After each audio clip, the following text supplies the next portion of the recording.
वक्रतुंड महाकाय सूर्यकोटि समप्रभ निर्विघ्नं कुरु मे देव सर्वकार्येषु सर्वदा। या देवी सर्वभूतेषु बुद्धिरूपेण संस्थिता नमस्तस्यै नमस्तस्यै नमस्तस्यै नमो नमः। श्री गुरुचरण सरोज रज निज मन मुकुर सुधारि वर्णो रघुवर विमल जसो जो दायक फल चारु। बुद्धिहीन तनु जानिके सुमिरो पवन कुमार बल बुद्धि विद्या देहु मोहि हरहु कलेश विकार। सीता राम चरित अति पावन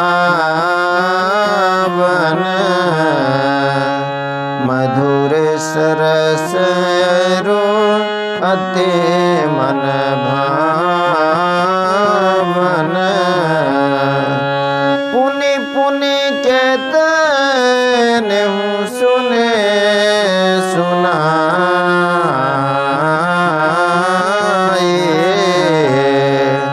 ये की प्यास बुझत न बुझाए। भरत प्रिय रामचंद्र के जय। उमापति महादेव के जय। पवन सुत हनुमान के जय। परम आदरणीय श्रोतागण, सादर नमन। आशा करता हूँ आप स्वस्थ एवं प्रसन्न मुद्रा में होंगे। आज आपके समक्ष प्रस्तुत है श्री राधे श्याम रामायण भाग 107। पूर्व के प्रसंग में हमने देखा सीता मैया को कुटिया में न देखकर प्रभु श्री राम, हे खग मृग भ्रमर वृंद, तुमने वह मृग नयनी देखी, कोकिले कूक कर बतला दे, तूने कोकिल बहनी देखी, बिरही की भांति विलाप करते हुए देखे गए। आइए चलते हैं आगे के प्रसंग की ओर। उस विलाप को देखकर आगे का घटनाक्रम क्या होता है। यह वियोग लीला निरख सुन कर विरह विलाप, याद आ गया इंद्र को नारद जी का श्राप। प्रभु श्री राम को इस प्रकार विलाप करते हुए देख इंद्र को नारद जी का श्राप याद आ गया। नारद जी ने क्या कहा था, देहों श्राप की मरिहों जाए, जगत मोर उपहास कराई। जिस तरह से संसार में मेरा उपहास कराया है लक्ष्मी निधि आपने, मैं आपको श्राप देता हूँ। इसी तरह से एक दिन आपको नारी के विरह में बिलखना पड़ेगा, रोना पड़ेगा। आश्चर्यपूर्ण आँखों से सुर यह अद्भुत चरित देखते थे, हम भ्रम में कहीं न पड़ जाएं, यह बारंबार सोचते थे। सारी देवतागण इस अद्भुत चरित्र को आश्चर्यपूर्ण आँखों से देख रहे थे। उन्हें लग रहा था कहीं उन्हें देखने में कोई भ्रम तो नहीं हो रहा था। वे वही प्रभु श्री राम हैं जो इस तरह से विलाप करते देखे जा रहे थे। कहते थे प्रकृति खिलाड़ी प्रभु, क्या करुणा खेल रचाते हैं। जग नाटकशाला में आकर नट जैसा नाटक दिखाते हैं। वे कह रहे थे कि प्रकृति के खिलाड़ी स्वयं प्रभु क्या करुणा का खेल रचा रहे हैं। जग नाटकशाला में आकर स्वयं प्रभु नट जैसा नाटक संसार को दिखा रहे हैं। विरहाय तुर विरही के समान परिपूर्ण अभिनय करते हैं। सब घट के पटकी जान रहे, फिर भी घूंघट में छिपते हैं। बिरही प्रभु श्री राम क्या परिपूर्ण अभिनव कर रहे हैं। देवतागण ऐसा सोच रहे हैं। सब घट के पट की जानने वाले प्रभु श्री राम स्वयं घूंघट में छिपते दिख रहे हैं। ऐसे विचार दृढ़ रख रख कर सुर मंडल इन्हें निरखता था। माया समेत है राम धन, यह बारंबार कह रहा था। ऐसे दृढ़ विचार रखकर सारा सुरमंडल प्रभु श्री राम को बिरहातुर बिरही की भांति बिलखते हुए देख रहा था। माया समेत हैं राम धन्य, और सारे देवतागण कह रहे थे प्रभु श्री राम माया के सहित धन्य है, यही बारंबार उच्चारण हो रहा था। चलते चलते उस जगह पहुँच गए सुख धाम, जहाँ अधमरा गिद्ध वह कहता था राम। जहाँ अधमरा गिद्ध वह कहता था राम। प्रभु श्री राम चलते चलते पहुँच गए हैं उस जगह जहाँ पर गिद्ध जटायु अधमरी हालात में राम राम की पुकार टेर रहे थे। उन्मुदती आँखों के आगे वे दया भरी आँखें पहुँचे। अधमरे गिद्ध के कंधों पर वे बड़ी बड़ी बाहें पहुँचे। गिद्ध जटायु की आंखें मुद रही थी। उन आँखों के आगे वे दया भरी आँखें प्रभु श्री राम की पहुँच गई हैं। अधमरे गिद्ध के कंधों पर वे बड़ी बड़ी बाहें प्रभु श्री राम की आजान बाहु बड़ी बड़ी बाहें उन्हें पकड़ लिया है। उन्होंने प्रभु श्री राम ने उनकी रक्षा के लिए, उनको सहारा देने के लिए बाहें आगे बढ़ाया है। पहुँची यह वाणी प्रेम भरे मरने वाले के कानों में। हे परोपकारी बोल बोल, किसने पीड़ा दी प्राणों में। प्रेम भरी पहुँची यह वाणी प्रेम भरी मरणासन्न जटायु के कानों में प्रभु श्री राम ने प्रेम भरी वाणी में कहा है, हे परोपकारी बोलो बोलो, किसने पीड़ा दी है तुम्हारे प्राणों में। आंखें खोली सामने देखे शोभा धाम, लेकर आंखों में किया आंखें मूंद प्रणाम।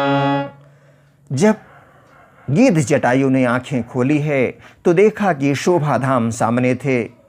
लेकर आंखों में किया आंखें मूंद प्रणाम। आंखें मूंद कर जटायु ने उन्हें प्रणाम किया है। फिर आंखें मूंदे ही बोला, इन बाहों में विशालता है कौन इन्हें जो कंधे रख मुझ मरते को संभालता है। आंखें मूंदे हुए ही जटायु ने कहा है, इन बाहों में जो विशालता दिख रही है, इन विशाल बाहों वाला है कौन जो मेरे कंधों पर रखकर मुझ मरते को संभाल रहा है। कोई भी हो मैं कहता हूँ, हट जाओ मुझको मरने दो। हाय राम मंत्र है माता का, आराधन उसका करने दो। जटायु ने कहा है, चाहे इन विशाल बाहों वाला जो भी हो, मैं कहता हूँ हट जाओ, मुझे मरने दो। हाँ राम, मंत्र है, माता ने मुझे मंत्र दिया था। हाँ राम, आराधन, उस महामंत्र का आराधन मुझे करने दो, राम का जाप मुझे करने दो। गद गद हो प्रभु कह उठे, मैं ही हूँ वह राम। गिद्धराज देखो तुम्हें करता राम प्रणाम। प्रभु गदगद होकर कहने लगे हैं, मैं ही वह राम हूँ। हे गिद्धराज, देखो तुम्हें ये राम प्रणाम करता है। यह सुनते ही फिर खुले भक्तराज के नैन, टूटे फूटे वाक्य में लगा बोलने बैन। यह सुनते ही कि प्रभु श्री राम स्वयं उनके समक्ष हैं, भक्तराज ने आंखें खोलकर टूटे फूटे वाक्यों में कहना प्रारंभ किया है। हाय राम, एक राक्षस दक्षिण, हाय राम ले चला था उनको। हाय राम लड़ा हूँ मैं उससे, हाँ राम छुड़ा न सका उनको। हाँ राम लड़ा हूँ मैं उससे, हाँ राम छुड़ा न सका उनको। हाँ राम, एक राक्षस दक्षिण दिशा में उनको लेकर गया है। हाँ राम, मैं लड़ा हूँ, हाँ राम, लेकिन छुड़ा न सका। हाय राम न बोला जाता है, हाय राम मुझे अब मरने दो। हाय राम सामने आ जाओ, हाँ राम ये रूप निरखने दो। हे राम, मुझसे बोला नहीं जाता, मेरे सामने आ जाओ, मुझे मरने दो। सामने आ जाओ राम, अपना रूप मुझे निरखने दो। रोते रोते भक्त से लिपटे दीन दयाल, लिटा लिया अब गोद में गिद्धराज तत्काल। रोते रोते भक्त से प्रभु श्री राम दीन दयाल लिपट गए हैं और लिटा लिया है अब गिद्धराज को अपनी गोद में। बोले भाई यह समाचार, कहना न पिताजी से जाकर। मैं राघव हूँ तो दुष्ट चोर, कुल सहित कहेगा कुल आकर। प्रभु ने कहा है, हे जटायु, तुम जा रहे हो परम धाम, भक्तराज, लेकिन मेरे पिताजी भी स्वर्गवासी हो चुके हैं, वहाँ उनसे जाकर यह खबर मत कहना। ऐसा प्रभु श्री राम ने आग्रह किया है जटायु से, ताकि स्वर्ग में महाराज दशरथ इस अप्रिय समाचार को न सुन सकें। अच्छा जाओ हे भक्तराज, जाओगे परम धाम को तुम, जाते जाते इतना सुन लो, ऋणिया कर चले राम को तुम। अच्छा भक्तराज जाओ, तुम मेरे परम धाम को जाओगे, जाते जाते इतना सुन लो कि इस राम को तुम ऋणिया बनाकर जा रहे हो, राम के ऊपर ऋण चढ़ाकर जा रहे हो। यह सुनकर लगा तड़पने वह, फिर देखा और प्रणाम कहा, उस गोदी ही में पड़े पड़े अंतिम अवसर हाँ राम कहा। इन बातों को सुनते ही गीधराज जटायु तड़पने लगे हैं और प्रभु श्री राम को देखकर प्रणाम कहा है और उस गोदी में ही पड़े पड़े अंतिम अवसर हाँ राम ऐसा उच्चारण किया है। प्रभु ने अपने हाथ से किया अग्नि संस्कार, बोले भूलूंगा नहीं मैं इसका उपकार। अपने हाथों से प्रभु ने उसका अंतिम संस्कार किया है और कहा है कि वे इस उपकार को कभी नहीं भूलेंगे।